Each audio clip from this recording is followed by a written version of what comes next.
ದೇವಾಲಯದಲ್ಲಿ ದೊಡ್ಡೆಡೆ ಸೇವೆ. ಸಾಸಲು ಗ್ರಾಮ ದೇವತೆ ಶ್ರೀ ಬನಶಂಕರಿ ಅಮ್ಮನವರ ದೇವಾಲಯದಲ್ಲಿ ದೊಡ್ಡೆಡೆ ಸೇವೆ ಹಾಗೂ ಕಳಶದ ಉತ್ಸವ ಮಂಗಳವಾರ ವಿಜೃಂಭಣೆಯಿಂದ ನಡೆಯಿತು.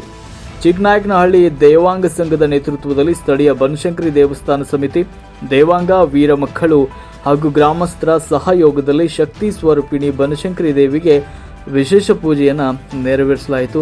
ದೇವಾಲಯದ ಸಮೀಪ ಕಳಶ ಹಾಗೂ ಕತ್ತಿಗಳಿಗೆ ಪೂಜೆಯನ್ನು ಸಲ್ಲಿಸಿ ಕತ್ತಿಯಿಂದ ಬೆನ್ನು, ಹೊಟ್ಟೆ, ಕುತ್ತಿಗೆಗೆ ಪ್ರಹಾರ ಮಾಡಿಕೊಂಡು ವೀರ ಮಕ್ಕಳ ಅಲಗು ಸೇಬಿ ಸಹಿತ ಖಡ್ಗಗಳನ್ನು ಸುತ್ತಿಸುತ್ತಾ ದೇವಾಲಯದವರೆಗೂ ಕಳಶದ ಉತ್ಸವ ಮಾಡಲಾಯಿತು.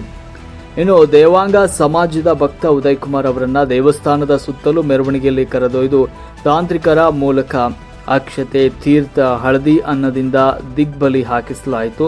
ಈ ಅಪರೂಪದ ಕ್ಷಣವನ್ನು ಕಣ್ತುಂಬಿಕೊಳ್ಳುವುದಕ್ಕೆ ಸಾವಿರಾರು ಭಕ್ತರು ಕಿಕ್ಕಿರಿದು ನೆರೆದು ದೇವಿಯ ಜಯಘೋಷವನ್ನು ಕೂಗಿದ್ರು. ಇನ್ನು ಪೊಂಗಲ್ ಅನ್ನದಿಂದ ಬೃಹತ್ ಶಿವಲಿಂಗದ ಪ್ರತಿಮೆಯನ್ನು ನಿರ್ಮಿಸಿ ಬಗೆ ಬಗೆಯ ಹಣ್ಣುಗಳಿಂದ ಅಲಂಕೃತಗೊಳಿಸಿ ಪೂಜಿಸಲಾಯಿತು.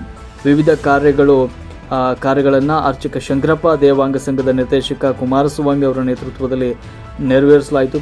ಸಮಾಜದ ಧನಂಜಯ, ಮುಖಂಡರಾದ ಪಾಂಡುರಂಗ, ಬನಶಂಕರಯ್ಯ, ಪ್ರಕಾಶ್, ರಂಗನಾಥ್, ಜಗದೀಶ್, ಪುರಸಭಾ ಸದಸ್ಯೆ ಲಕ್ಷ್ಮಿ ಸಹಿತ ಅನೇಕರು ಈ ಸಂದರ್ಭದಲ್ಲಿ ಉಪಸ್ಥಿತರಿದ್ದರು.